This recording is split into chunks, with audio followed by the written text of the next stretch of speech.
وبركاته. الحمد لله رب العالمين والصلاة والسلام على سيد المرسلين وعلى آله أصحابه أجمعين. اما بعد.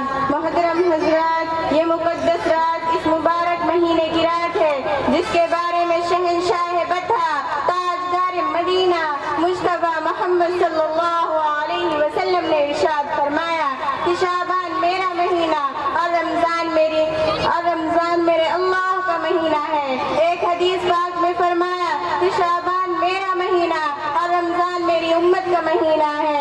دوستو، یہی مبارک مہینہ ہے جس کی 15ویں رات کو شب برات کہا جاتا ہے. اللہ اللہ، اس مبارک رات کی فضیلتوں کا کیا کہنا.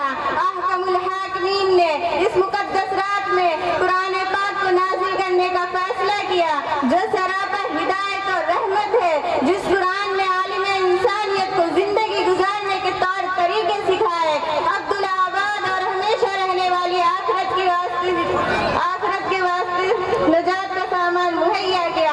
اسی مبارک رات میں سال بھر کے معاملات جو حکمت اور مصلحتوں سے لبریز ہوتے ہیں طے کر دیے جاتے ہیں، من جانب اللہ معصوم فرشتوں کے سپرد کر دیے جاتے ہیں. مقرب فرشتے 4 ہیں. حضرت جبرائیل علیہ السلام افضل ہے. مقرب نبی 4 ہیں. محمد صلی اللہ علیہ وسلم افضل ہے. مقرب صحابہ 4 ہیں. حضرت ابو بکر صدیق رضی اللہ تعالیٰ عنہ افضل ہے. مقرب مقامات 4 ہیں. مکہ مکرمہ افضل ہے. مقرب مسجدیں 4 ہیں. مسجد حرام افضل ہے. مقرب مہینے 4 ہیں. ماہ شعبان افضل ہے. مقرب پہاڑ 4 ہیں. طور سینا افضل ہے. مقرب دریا 4 ہیں. فرات افضل ہے. یہ وہ مبارک رات ہے جس میں رب ذوالجلال اپنی رحمتوں کے دروازے کھول دیتا ہے. یہ وہ مبارک رات ہے جس میں اللہ پاک کی تجلیات کا آسمانی دنیا پر نزول ہوا. یہ وہ مبارک رات ہے جس میں آئندہ سال کے مرنے والوں کے نام لکھ دیے جاتے ہیں. یہ وہ مبارک رات ہے جس میں انعامات کی بارش ہوتی ہے. یہ وہ مبارک رات ہے جس میں رحمت تقسیم نہیں لٹائی جاتی.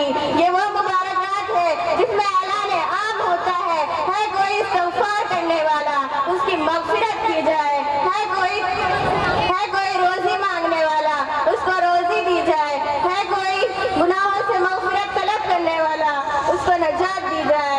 اس رات کا نام شب برات اس لیے ہے کہ پروردگار عالم کی طرف سے بڑی تعداد میں انسانوں کے گناہ معاف ہوئے ہیں. عذاب جہنم سے بے شمار لوگوں کو نجات ہوئی ہے. اسی مبارک رات میں تمام امور کا فیصلہ ہو جاتا ہے. کتنا اناج پیدا ہوگا وہ بھی لکھ دیا جاتا ہے. جنگ ہوگی یا نہیں ہوگی وہ بھی لکھ دیا جاتا ہے.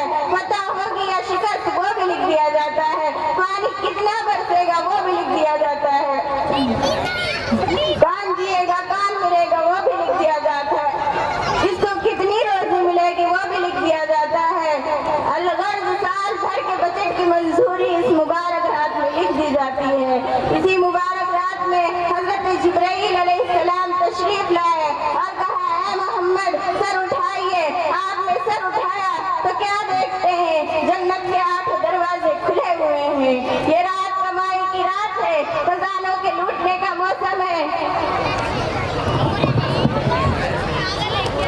خزانوں کے لوٹنے کا موسم ہے.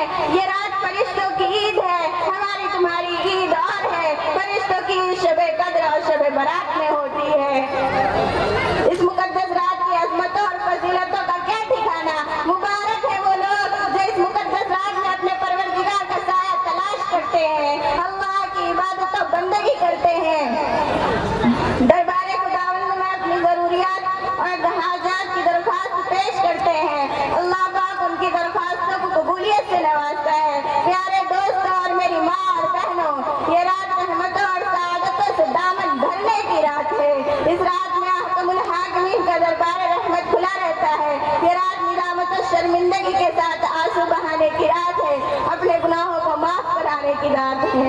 مگر افسوس قد افسوس، جس مقدس رات میں عبادت کرنی تھی ہم گناہوں کے کام کرتے ہیں. ہم شب برات میں جاگتے تو ضرور ہیں مگر ہمیں پتہ نہیں ہم کس طرح جاگتے ہیں.